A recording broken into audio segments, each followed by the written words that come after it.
सीधा चुनाव में जा रहे हैं। आपकी पत्नी को हालांकि टिकट मिला है, क्या कुछ कहना चाहेंगे? क्या है आगे की रणनीति? हम कोई तैयारी नहीं किए हैं, जनता तैयारी की है। जनता लड़वा रहा है और जीत सुनिश्चित है। जनता का जब प्यार है तो हमको क्या आवश्यकता है वहां कुछ करने का। हम गरीबों की लड़ाई लड़े हैं।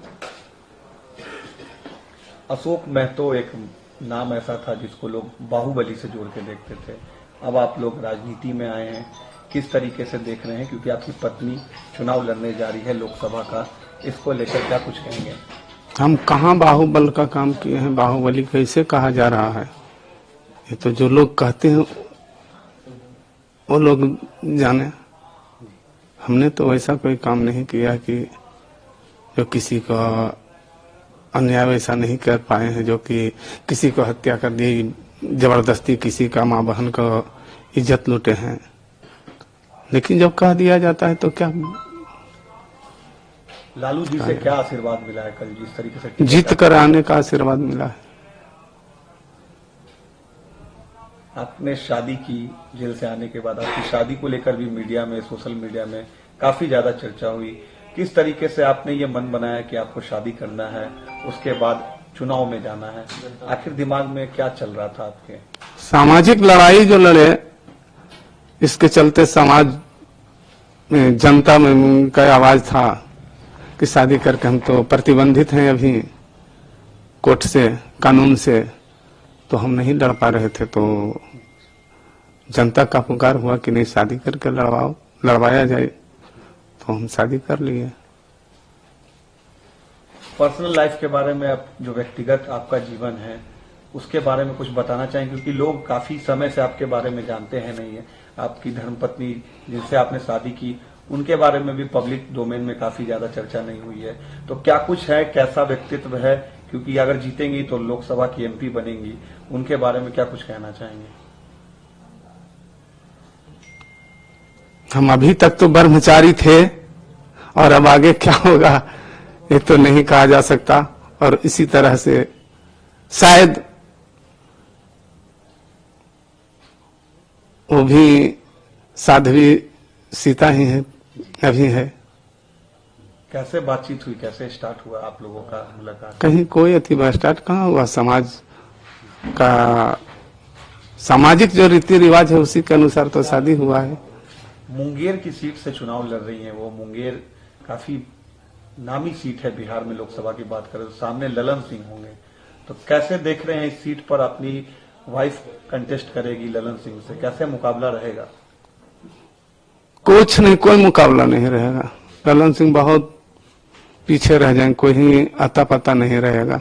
हमको हर जाति के, हर धर्म के, हर गरीब गुरबा का वोट हमको है। तो कितने वोटों का मार्जिन आप देख रहे हैं ललन सिंह के? कम से कम 3 लाख। 3 लाख वोटों से?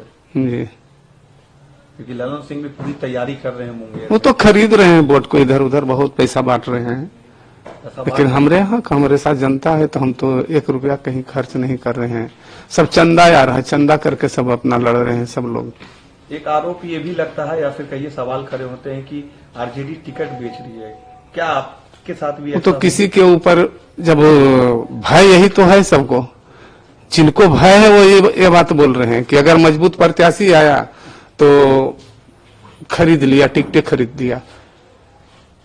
टिकट खरीदने के लिए रुपया कहाँ से आया हमको बतावेगा ना कोई कि कहाँ से वो रुपया लाया है?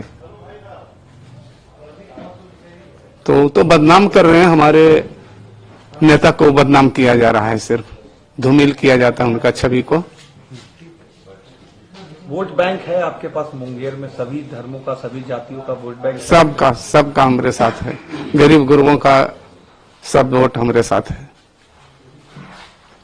पिछले जीवन के बारे में कुछ कहना चाहेंगे? जिस तरीके से आपका एक इंटरव्यू देखा कि बेल मिलने के बाद भी 3 महीने तक आपको रोक के रखा गया था, इस तरीके की बात आपने कही। तो देखा जा सकता है, ऐसा किसी को नहीं हुआ था, हमारे साथ हुआ तो हम क्यों नहीं कहेंगे। आपको लगता है कि जितने साल आप जेल में रहे, सरकार ने कहीं ना कहीं नाइंसाफी की आपके साथ? बिल्कुल नाइंसाफी हुआ है हमारे साथ। हमको नहीं छोड़ा गया, और आनंद मोहन को छोड़ दिया गया। क्यों छोड़ा गया उनको? हमको क्यों नहीं छोड़ा गया? उनसे कस्टडी है, उनसे हमरा क्या आचरण, जेल का आचरण भी देखे तो उनसे हमरा क्या खराब रहा है? हर बार अगर आचरण खराब हमरा रहता तो हम कितने जेल गए, कितने बार प्रशासनिक में गए, लेकिन वो कितने बार गए हैं, दोनों का देखा जाए तो जब हमरा आचरण सही है जेल में तो फिर हमको क्यों नहीं छोड़ा गया? और जेल से हमरा अति नहीं किया गया और उनको क्यों छोड़ा गया? यही हुआ, उनके पास रुपया का भी भरमार था और विधायक बेटा राजनीतिक परिवार से पुराना जुड़े हुए थे, इसलिए उनको सहयोग मिला हर तरफ से।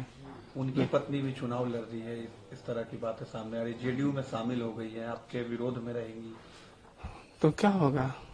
रहेंगे तो उससे कोई अंतर पड़ रहा है? थोड़े आवेंगे, हम जेलों में लड़बे किए थे, उनके विरुद्ध में, सबके विरुद्ध जेलों में लड़ाई चला है हमसे। इसके चलते हम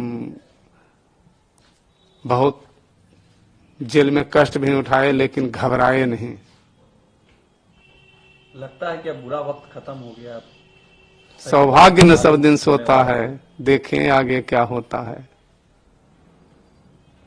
क्योंकि पत्नी भी साथ में है, टिकट भी मिल गया है, लालू जी का भी आशीर्वाद है, लग रहा है कि अच्छा वक्त अब शुरू होने वाला है। देखिए भगवान का क्या लीला लिखा हुआ, जो रहता है वो कोई मिटता है नहीं। हम वनवास काट करके आए हैं। 40 सीट पर क्या लग रहा है आरजेडी कितनी सीटें जीतेगी? और आपके आसपास के जो इलाके हैं मुंगेर के, उन सीटों पर आप किस तरीके से मदद करेंगे पार्टी की? सब सीट जीतेगा। आरजेडी का हवा है, अभी लालू जी का हवा बहेगा, मोदी जी का हवा डाउन होने जा रहा है। अब जुमले का जो जुमलेबाजी अब नहीं चलेगा। जनता देख लिया, मूड बना लिया है कि नहीं, इस जुमला से दूर होकर के सामाजिक लड़ाई लड़ने वालों को ही, समाजवादियों को ही अब वोट देंगे। लेकिन मोदी जी तो कहते हैं कि अब की बार 400 पार सीटें आएंगी एनडीए को। सब कह रहा है, अपना अपना ठोक रहे हैं, लेकिन इसका निर्णय तो जनता नहीं करेगा, वो गिनती के दिन में पता चलेगा। एक आखिरी सवाल, नीतीश कुमार आरजेडी का साथ छोड़कर चले गए, आरोप ये भी लगे कि उनकी सुनी नहीं जा रही थी, उधर घोटाले किए जा रहे थे, इस तरह के बात सामने आई, क्या कहेंगे नीतीश ये कुमार तो को लेकर? हम क्या कहेंगे, वो सबका आपसी मामला, शीर्ष नेता सब लोग हैं, तो उन लोगों के बारे में हम कोई टीका टिप्पणी क्यों करेंगे? आपको ये नहीं लगता कि नीतीश जी के जाने से आरजेडी को कहीं नुकसान हो जाए लोकसभा चुनाव में? हमको इस सब पर कोई अथी नहीं है, हम नहीं कुछ बोल सकते हैं।